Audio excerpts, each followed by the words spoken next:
Want to get more now from Jorge Castañeda. He serves as Mexico's foreign minister from 2000 to 2003. He's also currently the Global Distinguished Professor of Politics and Latin American and Caribbean Studies at NYU here in New York.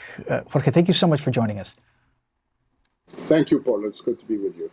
Of course. Professor, we've seen Mexican flags in both peaceful demonstrations showing solidarity with the millions of Latinos who call LA County home. By some estimates, that resilient Mexican community in LA, some 4 million strong.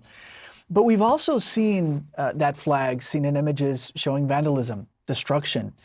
On the latter, Professor, do you think that those images damage the greater cause of migrant advocates? And also, do you think that the Trump administration is really capitalizing on some of the images coming out of LA? Well, I think that the vandalism certainly serves no useful purpose. And of course, President Trump skillfully uses it to advance his own agenda, particularly on immigration.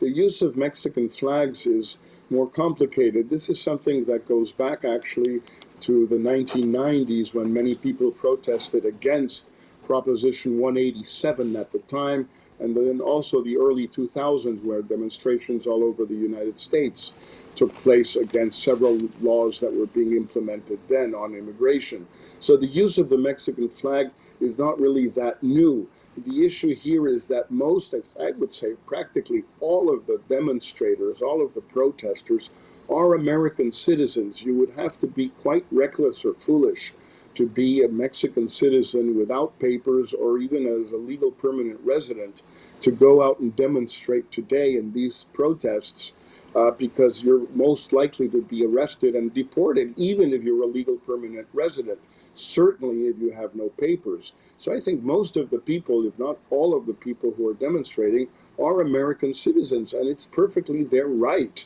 to use any flag they want, especially a flag that is important for them because it marks their heritage. That's where the enormous majority of the Latino population in Los Angeles comes from Mexico. And this goes back well over 100 years now.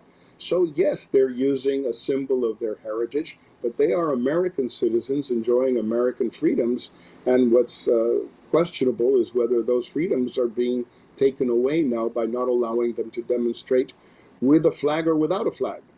Yeah, no, I'm so glad you're addressing some of the backlash that we've seen on social media, responding to some of these images. And an important point that you bring up here. Some of these individuals are quite literally waving a flag here. So it's quite obvious, or at least that suggests that they do have the status to be in the country since they would feel comfortable enough to go out onto a public street. I want you to really punctuate on that last point, Professor. But first, let me play a little bit of what former Republican Congressman Adam Kinzinger weighed in on last night with our Aaron Burnett. We'll play his comments and then we'll keep discussing right after. I honestly think people should be carrying the American flag around. This is a protest about is people wanting to be American or wanting to stay in the United States. I think the visuals of carrying that are terrible, honestly. And this is feeding right into Donald Trump's narrative. People can carry whatever flag they want. They have a right to do it. I just think it would be much stronger if they were carrying American flags only. Certainly not to put words in your mouth, Professor, but it seems that you would respectfully disagree with the former congressman. Well, I don't totally disagree in the sense that it would be more effective and less vulnerable to attacks for most of the protesters to carry both Mexican and American flags. But I don't see what is wrong with an American citizen carrying the flag of his heritage, whether it happens to be Mexican, Indian, Chinese, Filipino, whatever. I think that it's part of the American tradition that people become Americans in this country, but they conserve their heritage, their culture, very often their language, their food, etc., etc. That's what the United States has been for the last, now it's going to be 250 years pretty soon. So I think that it would be more politically skillful to carry American and Mexican flags. But if people want to carry a Mexican flags and they're U.S. citizens, I can't see what's wrong with it, even if it's not politically expedient. No, and full disclosure, as a Mexican American, I'm a proud owner of both an American and a Mexican flag. Immigration has always been obviously a very contentious topic, very polarizing topic here. You know it well from your time in Mexico's government. Professor, how do you compare what it was like, especially around this topic in the early 2000s versus where we are now? I mean, does it seem that gone are the days of when Presidents Fox and Bush would find common ground?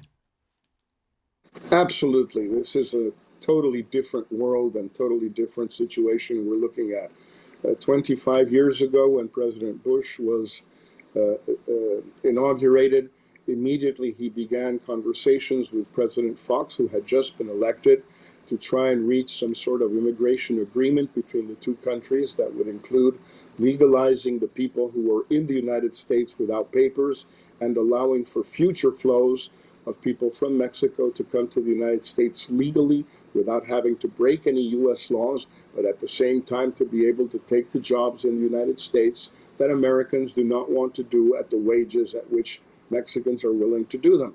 And this moved forward very swiftly, very effectively until 9/11.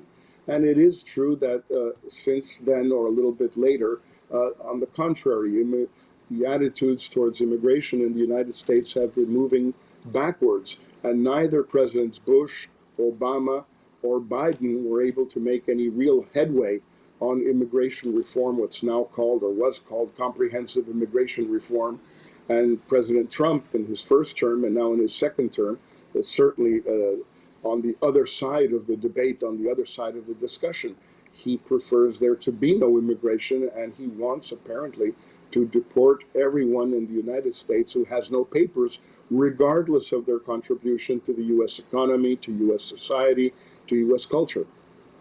Professor Jorge Castaneda, you are very familiar with the politics around immigration, so thank you so much for getting up early for us and sharing your insight. Not at all. Thank you.